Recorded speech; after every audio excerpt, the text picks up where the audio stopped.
Good morning. My name is BEADES. I'm an attorney at Frier, Levitt, and I have the distinct pleasure of serving also as the New Jersey chapter of the American Academy of Pediatrics General Counsel, a role I've been in for a number of years. I enjoy working with pediatricians immensely, and over these past few years, I've seen some trends developing that even in a year as aberrant as 2020 have still held true.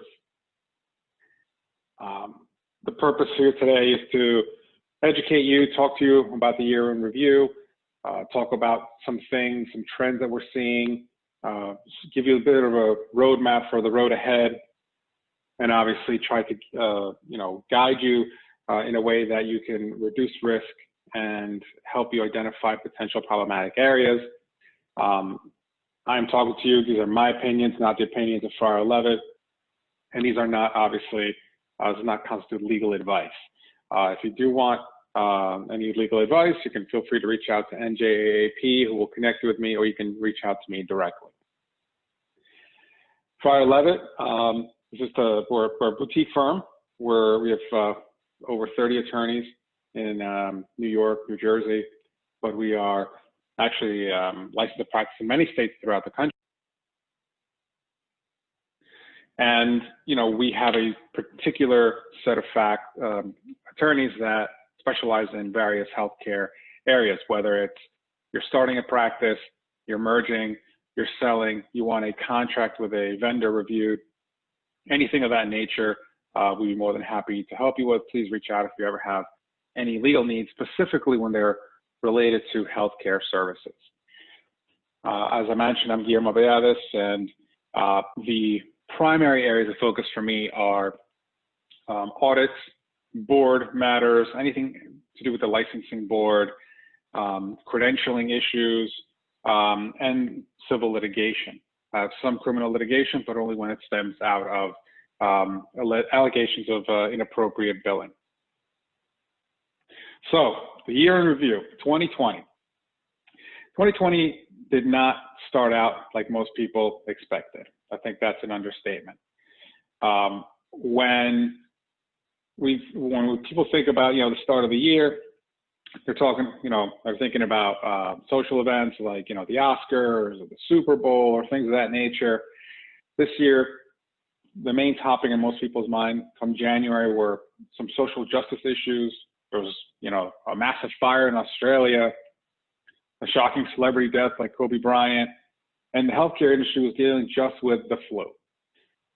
Pediatricians were still debating with anti-vaxxers about vaccines and vaccinations, the importance of it, and no one batted an eyelash at a group of strangers packed shoulder to shoulder at a bar to watch a game. Then came the coronavirus, COVID-19, and the world came to a stop for most people, but not the healthcare community. So in this unprecedented year, we saw pre and post-payment investigations basically hit a light speed bump, but they did not stop and they were not derailed by any means. Public and private payers actually changed the way they did their investigations rather than stopping them. With the limited exception of the CMS, which actually took the step of staying investigations, something that doesn't really apply to pediatrics, most other ones slowed down but didn't stop. The reprieve from audits was short-lived. Now, the coronavirus impacted different industries in a number of different ways. Those practices and business that were technologically savvy and ready to implement work from home, and those doctors and practices that were ready to implement telemedicine were able to change seemingly in stride. Meanwhile, state agencies and practices that were mostly quote unquote pen and paper outfits struggled to keep up and adapt. This caused, for instance, board matters, a cessation of negotiations and a delay because many of the employees of these state agencies, including the MFD, did not have laptops for every one of their employees.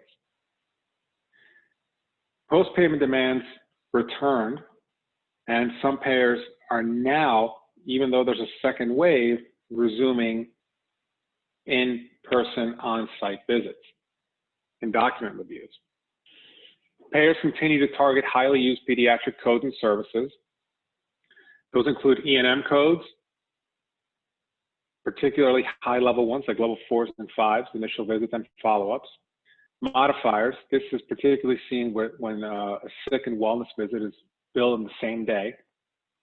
Developmental testing, 96110, and we'll talk about the other code that was deleted later, and allergy testing. The investigation types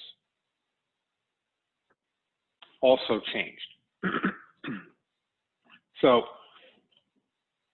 what ended up happening is that you had prepayment audits, post-payment audits, and now you have this new thing called a prepayment review. The prepayment review is very similar to a post-payment audit, and it's also similar to a prepayment audit. The way it works is a prepayment review is not handled by the prepayment audit department. And the prepayment audit department handles the investigation. They have an investigator whose job it is to almost help you through the audit. They tell you what records you need. They give you a spreadsheet of findings telling you, what records you submitted or bills you submitted where they didn't receive records, what records they received that didn't meet the code, how you should recode them to be paid, what was missing from those charts. It really is educational in nature. The biggest hurdle with a prepayment audit is that it takes a long time to get off of prepayment audit if you're not very thorough about your medical record documentation and submission process.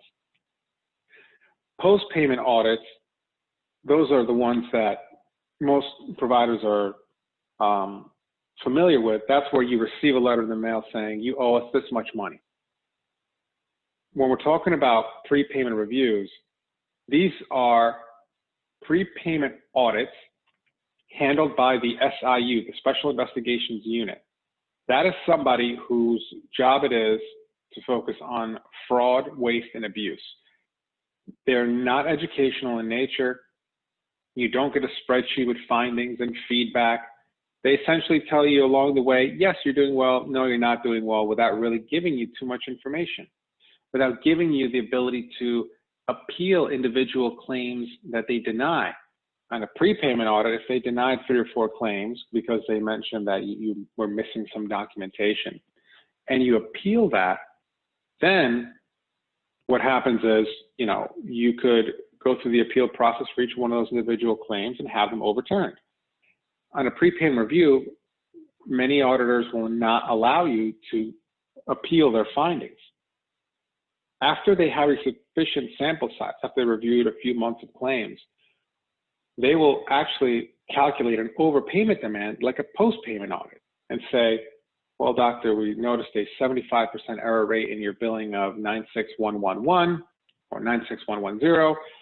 We are going to assume you billed it wrong 75% of the time, going back 6 years. And here is a large 6-figure demand that you have to pay back. And now they put the onus on you to prove that, no, you did actually bill correctly over many years. So it really is a lot more dangerous because it may sound like a prepayment audit, your guard may be down, but if you ever see the term prepayment review, or the person who signed the letter, the investigator, from saying that he or she is from the SIU department, that should get you to basically get an attorney right away, because it's a very dangerous type of audit. And it's new. It's been done in other states by other insurers, but now Horizon and Horizon NJ Health, the 2 biggest insurers in New Jersey, are now doing that. Now, there's also increased scrutiny on 96111.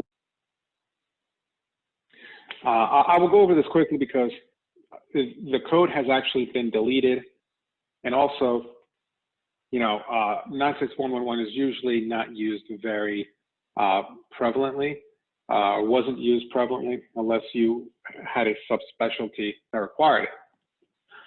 However, the issue with 96111 is that now prosecutors from criminal investigative bodies and SIU departments and the Bureau of Fraud Deterrence have really narrowed that code down for misuse.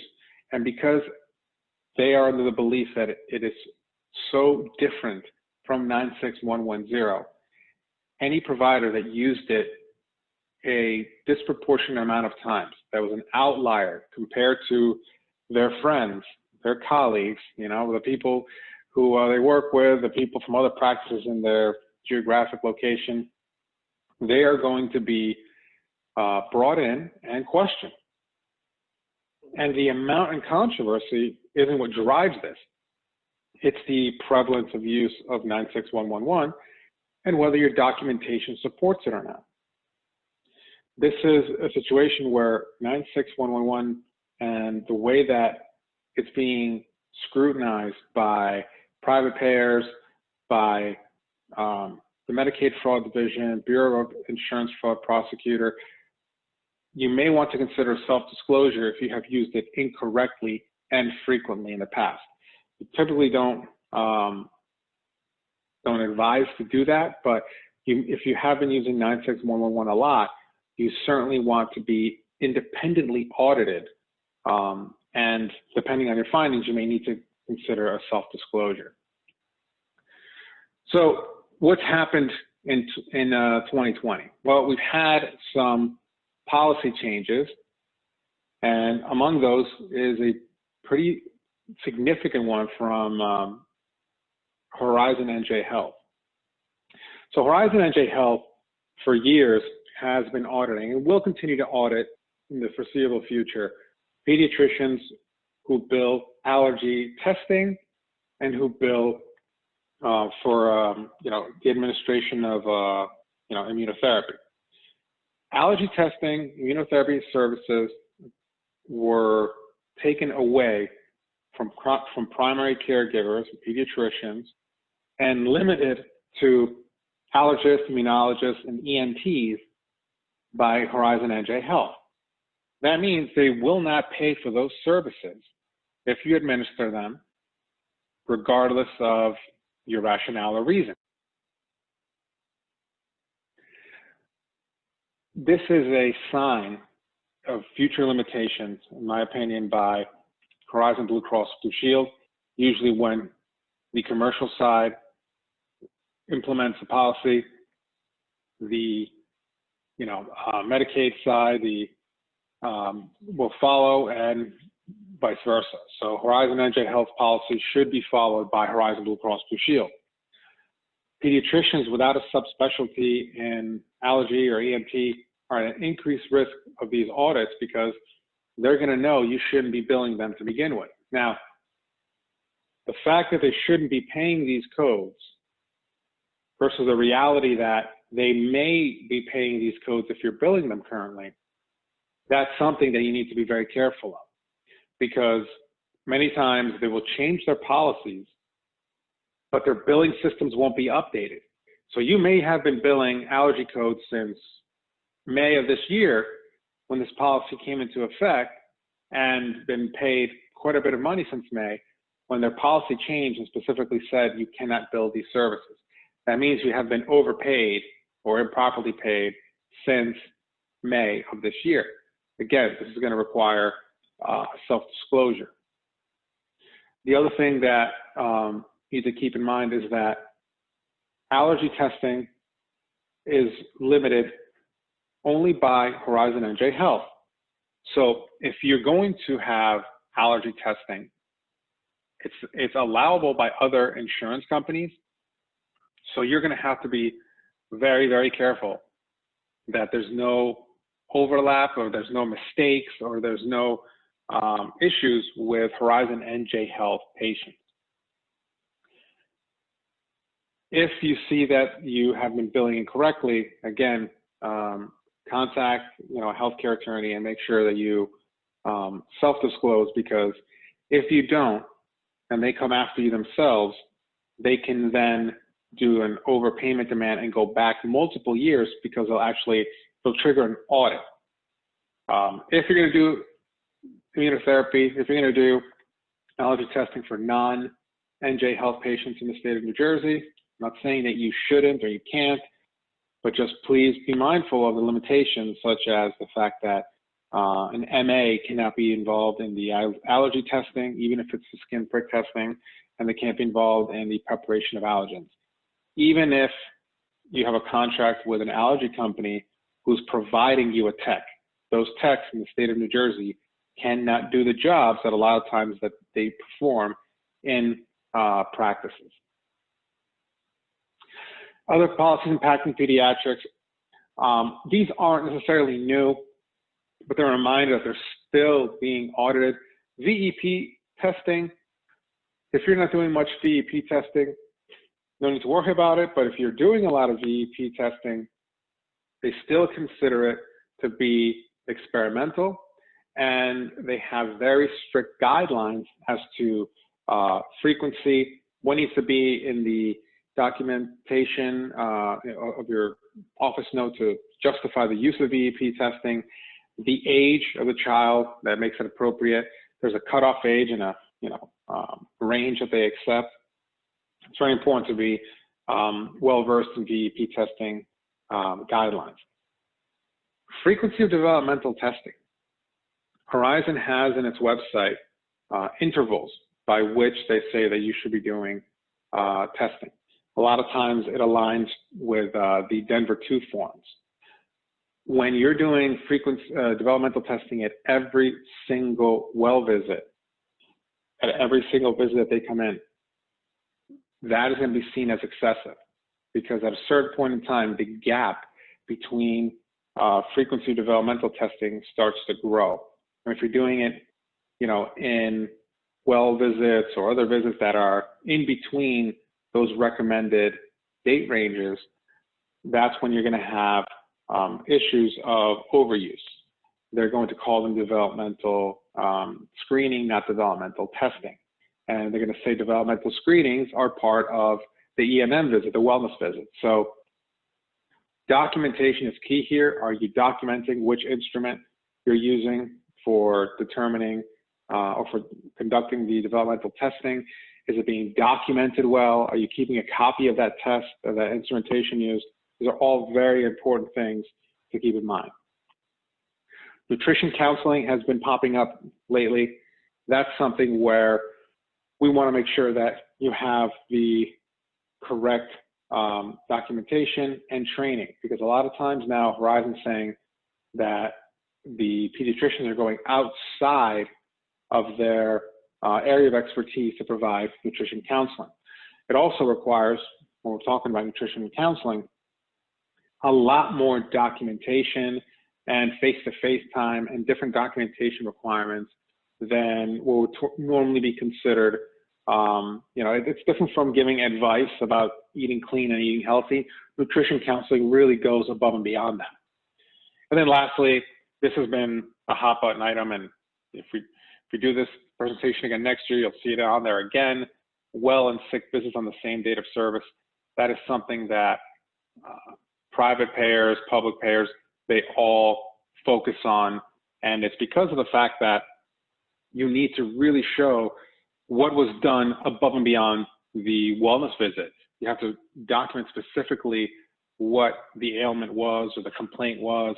If you document it well, you can bill it. You can even bill it, as an outlier, more than your colleagues. But when you're an outlier and your documentation betrays you, that's when you have large overpayment demands. But again, if your documentation is supported, you can do well in sick visits without any hesitation. So coronavirus's impact. This is one of the major areas that 2020 really has come to be known for. Telemedicine, we have relaxed rules now. Before it was it was more difficult for providers to be paid. There were, a couple more loopholes to jump through, but, Congress and private payers and public payers all reacted rather quickly. The CMS was very quick to act and put out guidance, and they really relaxed the rules so that, it made it easier to be paid for providing telemedicine services. Now, the issue is this is going to lead to audits down the line. Just because you're conducting a telemedicine visit doesn't mean that the documentation requirements are going to be relaxed. That's why, you have to be mindful of the fact that CMS has said, and they put out a report noting that telemedicine audits will be coming down the pipeline, probably sometime in the next year or two, and they're going to be taking a close look at documentation requirements. How else have pediatric practices and practices around the state of New Jersey in particular, which has hit hard, been impacted? Well, the furloughing and termination of employees. You always have to be mindful that you're compliant with federal, state, and local laws. Again, we haven't seen any litigation at this time arise out of people being furloughed or terminated. New Jersey is an at-will state, so you can terminate someone for any reason at any time. Furlough works very similarly. You have to be particularly careful, though, when you're terminating somebody who has an employment contract, because employment contracts will trump at-will laws. If you have someone who's employed for a year, 2 years, 5 years, a year with an automatic renewal, that's a term. So it's no longer an at-will employee. You also have to be mindful of any other clauses in an employment contract that may impact your decision or require you to do something above and beyond what you would normally do if you had no contract and you were just terminating an at-will employee. PPP loans were, the talk of the town in the very beginning. There were 2 rounds of them. Will there be another round of relief as we're hitting a second wave? No one knows. What to do when you get it, what it can be used for, what it should not be used for. I mean, you've seen news reports of people, getting PPP loans and using them to buy Ferraris and then ending up in jail. That's obviously one of the things you don't do with them. They should be used for salary. They should be used for business expenses. If you have questions about, anything to do with a PPP loan, again, contact your accountant or a healthcare attorney to get every answer.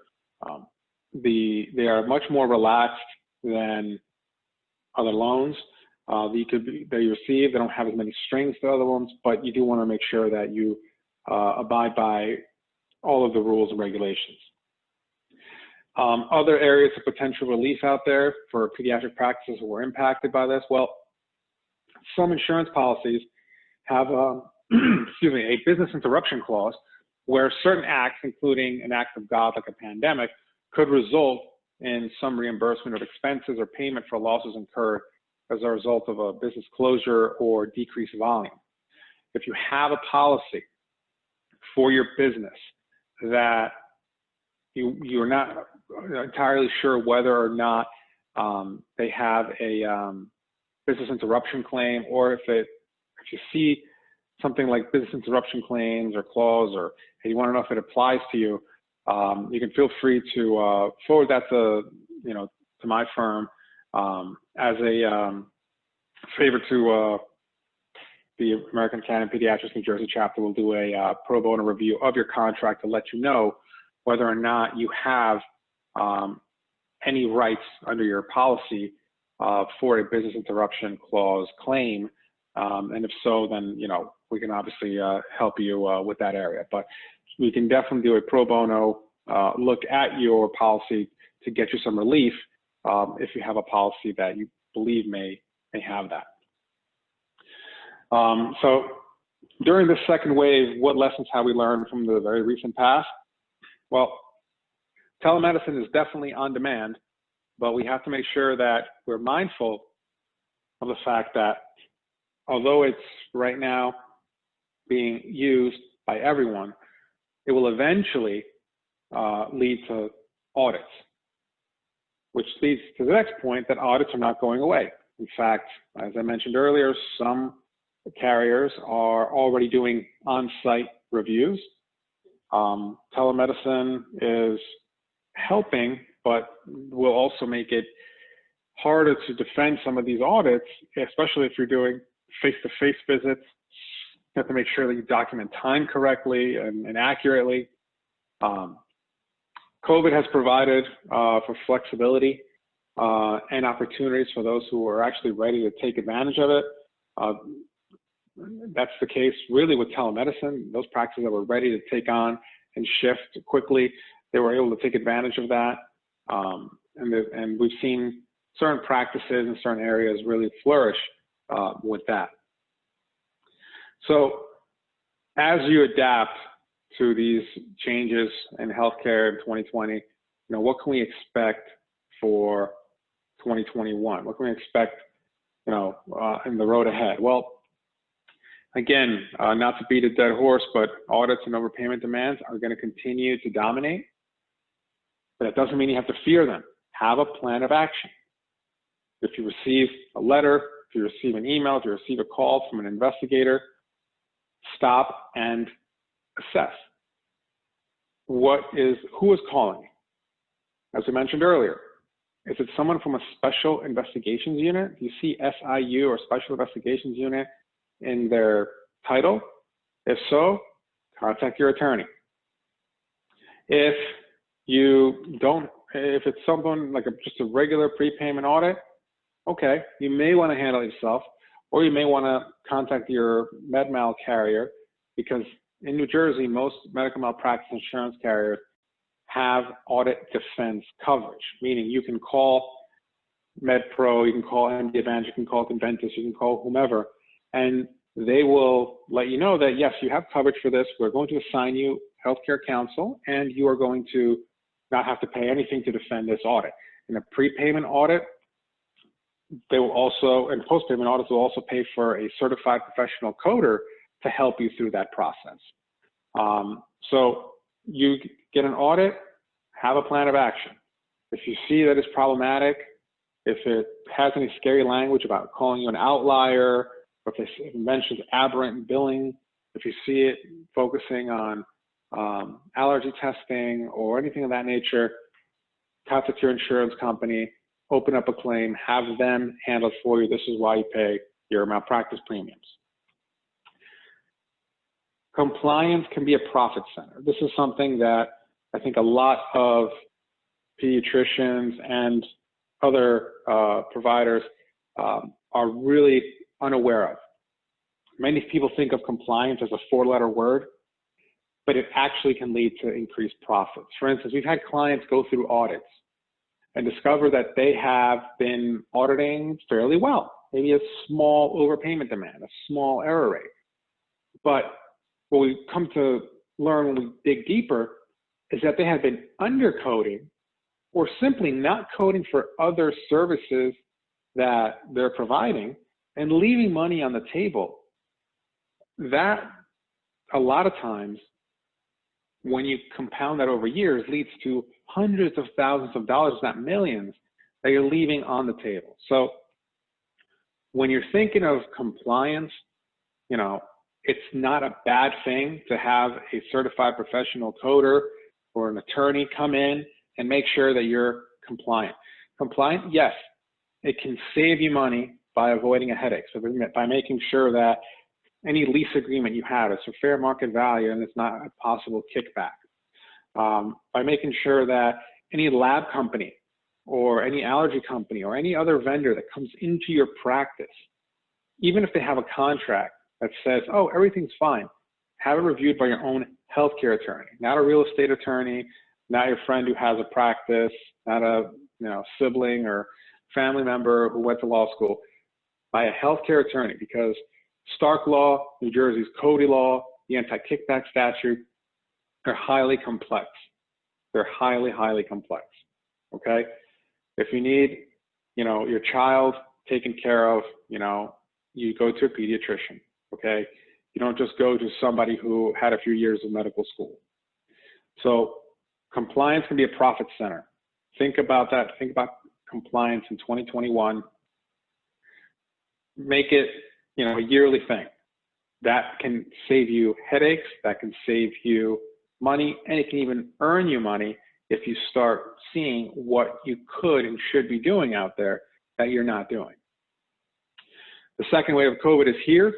Will there be another stimulus, another round of PPP or anything like that? That's what we don't know yet, but it looks like something may happen. You have to understand, because of the fact that we are now going into increased shutdowns in the East Coast now, that telemedicine has its benefits and it has its limitations. Just because you can provide telemedicine services to somebody on the other side of a computer screen or on the other side of a telephone doesn't mean that you can practice outside of your state, for instance. If someone's in New York and you're only licensed to practice in New Jersey, it's the practice of medicine without a license in New York. You are actually committing a board violation in New York that you could be reprimanded for in New Jersey. So you have to be very careful about telemedicine, how you market it, how you treat patients. This is something that, everyone is learning and everyone is, being mindful of. But again, there's a lot that you can do to help your practice. You just have to be mindful of a couple of,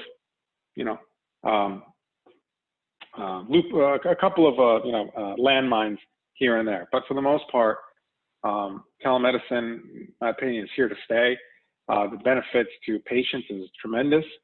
And if you navigate it correctly, if you self-audit yourself to make sure that the telemedicine platform that you're using is, correct, you didn't enter into a contract with a telemedicine provider that is potentially a violation of a kickback statute, which we've seen in the past. As long as everything is done correctly and in a compliant manner, telemedicine can be a game changer. So I want to thank you for taking the time to listen to this presentation. I've also put up a frequently asked questions, I put a frequently asked questions document that is actually on the virtual booth.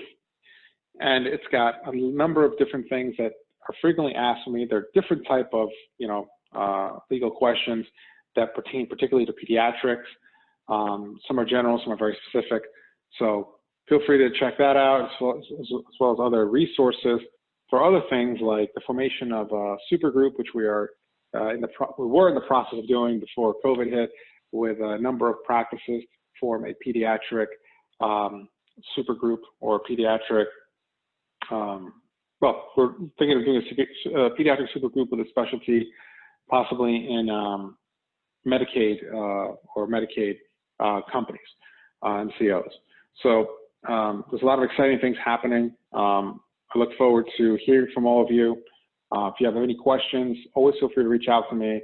You can always, email me directly or call me directly, because obviously, as a general counsel to NJAAP, your consultation with me is free, and I'd rather you have the most information and call me or contact me if you ever have a concern about anything. So thank you very much for everything, and I hope you have a great rest of the program.